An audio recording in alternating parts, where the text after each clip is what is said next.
This talk originally came together about a year ago. Dave Wright and I combined to do it for the Eastwood Neighborhood Association in an effort to kind of celebrate Eastwood and a pride of place. And so I've added a few more houses, some other information here, so I hope you enjoy this today. This is just a little background. I know Dave did a thing this morning earlier on furniture, so I'm assuming if you're all here in Syracuse, we know who Gustav Stickley is and his furniture, and we've talked about this. And so the village of Eastwood, which sometimes is referred to as the village within the city, grew originally from a land grant to a Revolutionary War soldier named John Salisbury, and located east-northeast of the city of Syracuse. It first developed along the Sheridan Road, and it encompasses the area today, then, between James Street, Thompson Road, Sheridan Road, which is today Burnett Ave, and today it goes all the way to Teal, but previously, is there a laser? Yeah. Here? Yes. Thanks. The switch is on the side. It's the red button on the top. You can also use the cursor. There we go. So this is James Street, down James Street Hill, and then James Street through Eastwood, Thompson Road here, and this is the city line. So west of the city line, it would have been Burnett Ave, and then turned to Sheridan Road. So Sheridan Road is where the village of Eastwood actually started to be settled. Is that Burnett now? It is Burnett. And the red circle there is where Gustav Stickley located his factory in 1893.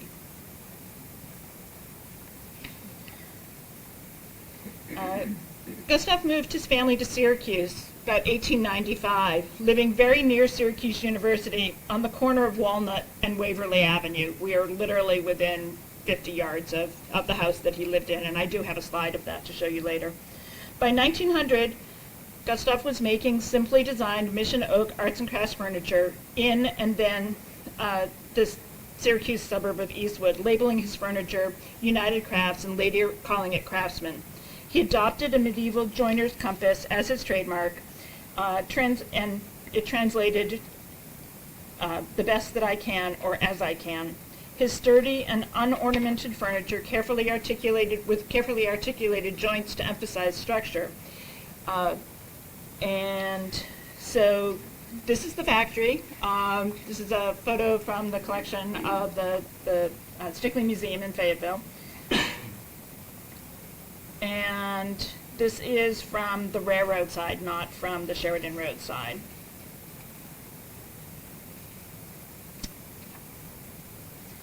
This is a view from the Craftsman magazine from 1902, probably taken from about Sealy Road, looking northeast towards Eastwood Heights and East Syracuse. Circled in red is the factory. Where is that right now? Like where? I have a few more slides to show you. So what you see here, the Erie Canal would be where the blue line is showed.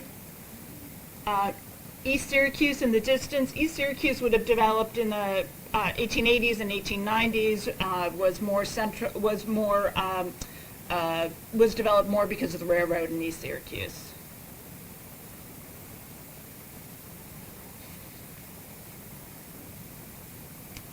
Here's another shot that actually shows the Stickley factory, and this is what I call the view from the Smith farm. This photo probably dates between 1900 and 1918, and it was provided to us by the Canal Society of Central New York. This image is of a farm facing right on the Erie Canal, just west of Thompson Road. Today it would be between Smith Street and Lime Street. You might know the area today as it's the location of Adult World.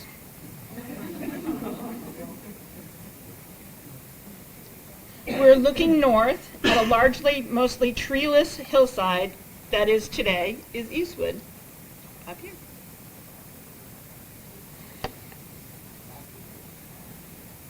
The pink line would be the New York Central Railroad tracks, which today is 690. Are those the ones that went into the city? Mhm. Yes. Level, street level, yeah. And the red circle is Gustav Stickley's factory. The yellow line here is the location of Plymouth Drive, which was once known as Surbeck Street. The green line locates Sunnycrest Road, which appears to be a tree-lined street, and the purple dashed line is Boston Street, with several of the earliest houses there.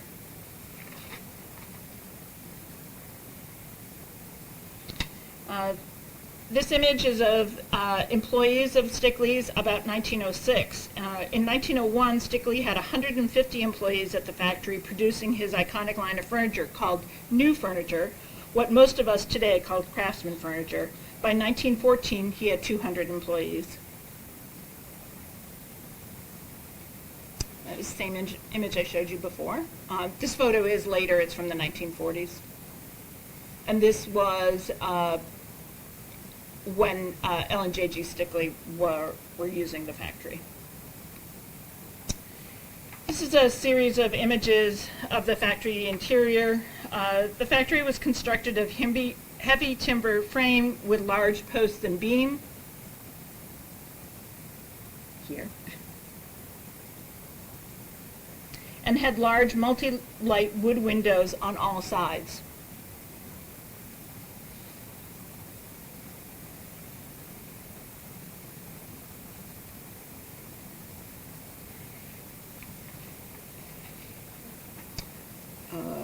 It was used as the L&J.G. Stickley factory from 1916 to 1966, and this is the view from Burnett Avenue at that time.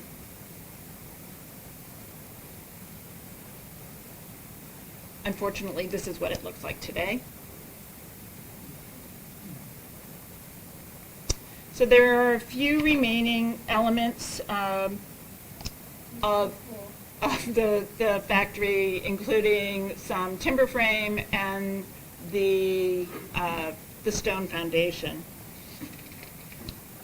Stickley declared bankruptcy in 1915, and by 1916, his brothers Leopold and John George were running their own furniture factory in Fayetteville, and they took over the ownership of the Burnett Avenue factory. And by the 1940s, the iconic tower that faced Burnett Avenue, with the upper red arrow there, by the 1940s, the tower, which was most likely contained a large stair, was gone. L and J.G. Stickley continued production here, and after their deaths, Louise Stickley, the widow, sold the factory in 1966 to Francis Onufray, I don't know if I said that right, who ran a plumbing supply business from there. Today, the building has been greatly modified from its original form, with the top floor removed and the second floor cut back. So here, the red arrows are pointing to some of the timber framing that you saw in the historic photos.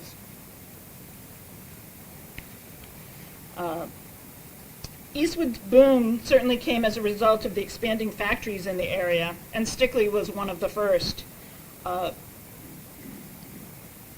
There's several maps that show early Eastwood in 1919, 1920, before it was part of the city of Syracuse. And here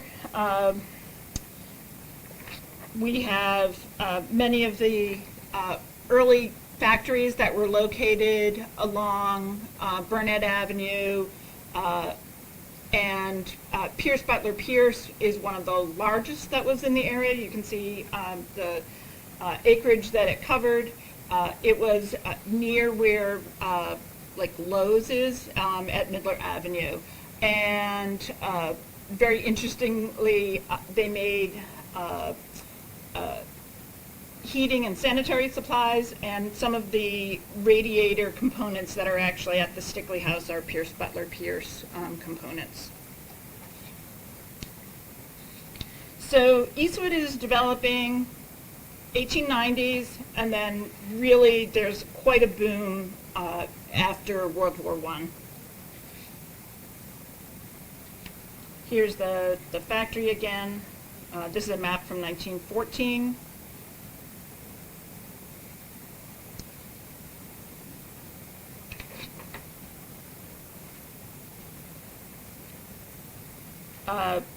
And these are many articles, most of which were acquired through Onondaga Historical, about the building boom in Eastwood, and my favorite is the one regarding Stickley men. This says, "You men of the arts and crafts who create and build such artistic things in furniture for the beautifying of the houses of others should have thought of a home of your own. Select one of the lots on the heights." This was called Eastwood Heights. "That overlook your craft shop and be near your work while your family enjoy good health, pure air, and full comfort." So certainly the Eastwood boom came as a result of the expanding factories in the area. All of these articles and ads date to the late teens and early 20s, talk about hundreds of houses being constructed. There are Sanborn maps which show how the houses were filling in. So this is the 1924 atlas of Shotwell Park, and Shotwell is here. This is the park in the middle, and you can see by 24 all the houses that are filling in there. Just every newspaper had, bungalow a step from James Street. So we're going to talk a little bit about Craftsman style in Eastwood. This is just an overview of all the different variations of terminology that architectural historians use: American Craftsman, Craftsman Bungalow, California Bungalow, Arts and Crafts, and the Semi-Bungalow, which I'll introduce you to today. And so you can find these in any architectural style website today if you want to learn more about Craftsman style. Stickley was promoting house plans in the Craftsman magazine. There are books that have these in them, lots of references, and so these are as early as, I believe, 1903-04. We start having house design books. Ray Stubblevine did a fabulous book 20 years ago, and just has republished a second follow-up book to it. And unfortunately, in all of Syracuse, other than Gustav's own house, we don't have a Stickley Craftsman magazine designed, house in Syracuse. So what do we have? We have mail order house plans, and we have many, many, many companies. Sears and Roebuck were publishing houses from 1909 to 1933. The Aladdin Company was publishing and selling houses from 1906 to 1987, and Gordon and Van Tyne 1910 to 1946. So local lumber yards also were promoting house designs. Locally, the Chapman Lumber Company promoted many with local names like the Salina, the Moravia, and there's the Moravia, and the Eastwood. But in Illinois, they may be using names in Illinois for the exact same houses. So the Hollywood House actually exists on Oak Street. Gorgeous house. Little bit of outside of Eastwood, but had to throw it in there. So Eastwood bungalows are everywhere. If you last year, Eastwood had a challenge for folks in the neighborhood to walk every street in Eastwood, and you had to mark your map and show that you and what days you walked every street. So if you do that, you get to see lots of wonderful bungalows. So there's lots of great bungalows, many of which we can match up to old newspaper advertisements. And there are some great little California bungalows. This one's on Shotwell Park, dates to 1924. This series of really great California bungalows, and they do use the term in the period as California bungalow, found in the newspaper there. Love this one. This one's being worked on. The two top ones, I think, are side by side on Forest Hill. They're adorable. The semi-bungalow. What is it? A semi-bungalow is a house with a main floor and an upper floor built onto what would typically be an attic. The second floor of a semi-bungalow is never as large as the main floor. So this is a favorite of mine. It's my house. It's my favorite semi-bungalow. My husband used to describe our house as a bungalow on steroids, and when I found the term semi-bungalow, I was like, yeah, we're going to use that one. Eastwood is full of semi-bungalows. Everywhere you turn, there's a semi-bungalow. And some of them are just adorable. This one's fabulous. And then there's small versions. There's living space on the second floor. On a California bungalow, there might be a little tiny one room on the second floor, but semi-bungalows really have like a sleeping room or two up on the second floor, or 3 or 4. Would you say these are all stairs and roll up? No, no, So none of these are stairs and roll up? don't know. Some of them might be, yeah. So semi-bungalow on Shotwell Park. Here is a beautiful new home, well located, contains four living rooms downstairs, 4 bedrooms up, and the ad does not go with that house necessarily. Here we have an illustration from Stickley's Craftsman magazine of a semi-bungalow. Does not match up identically, but you can see the similar characteristics to the this really fabulous one on Hickok. Shotwell Park is a favorite of a lot of people. It is today a National Register eligible historic district. It is not listed yet. But Shotwell Park was developed by F.H. Land Company and contained about 22 acres and is right at the far western edge of what was originally Eastwood. And it's where James Street makes the big turn from the residential district into the commercial district. Shotwell Tract was subdivided into 93 lots in 1913. And the majority of the houses were built between 1916 and 1930. They included Colonial Revival, Tudor, Craftsman, and there are notably several fireproof houses built of precast concrete, which were designed by the Huber brothers, and I have a few shots of them. The illustration in the middle is from an article from Concrete magazine. So 4 concrete houses by the Huber brothers post-World War I, and this is certainly something that we would like to do more research with. There's folks in Rochester who are actually researching their post-World War I concrete houses right now. So this is one of them. This is a Dutch colonial. This is a Tudor, and this is the same house here, and that was the same house there. We also have a arts and crafts period church in Eastwood, which is the James Street, former James Street Methodist Episcopal Church, which was built in 1919. Sam, do you know anything about the windows in the church? I think there could be catch windows, but we're not sure. They're beautiful windows. Eastwood has a few ward houses, but not too many.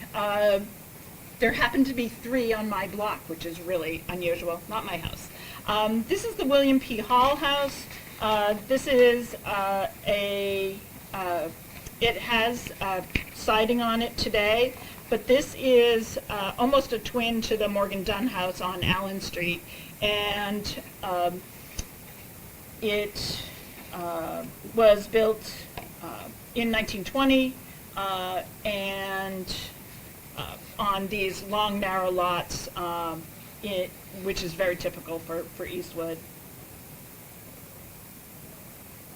This is also a ward house. This is Eric Will's house, 1922.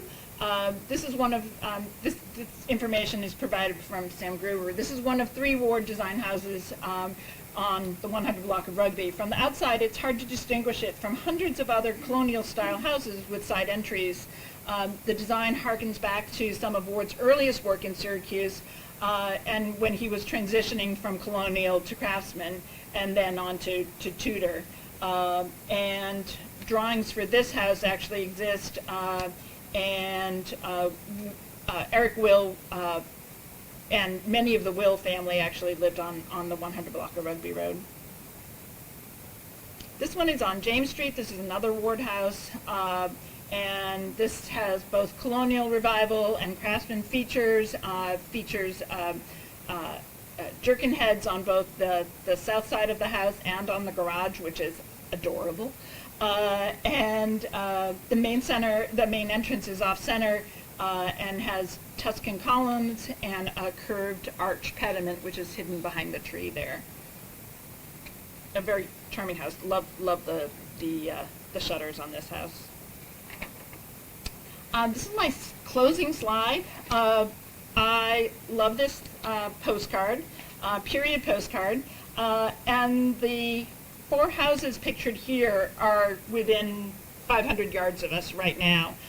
The photo in the upper right, which at one time was Phi Delta Theta, is actually the house that Gustav lived in before he moved to Columbus Avenue. So this is 1001 Walnut Avenue, and this was the house that we believe they rented from 1895 to 1899 with the family. Psi Epsilon, still there. The house over there, I still call it the faculty club. I don't know what everyone calls it now. And the free parking that you were provided today is on the lot where the upper left-hand house was. So it's just a really wonderful group. This is later. This is probably 19-teens or 1920. And only the 2 lower houses remain today. So, Wellington Tabor, who designed the Columbus Avenue house that Gustav Stickley bought after it was almost complete, was designed by the same architect, Wellington Tabor, who designed Psi U. Wellington Tabor had been Psi U while he was at Syracuse University. Tabor had graduated from Syracuse University architecture and was about 29 years old or so when he was designing houses for the Rosenblums and on Columbus Avenue. The Psi U house was the first fraternity designed as a fraternity at Syracuse University. It was designed as a fraternity house, and Gus would have been living in that house a block away while Psi U was being built, which I just think is really cool. So that's a little bit about Eastwood. That's it.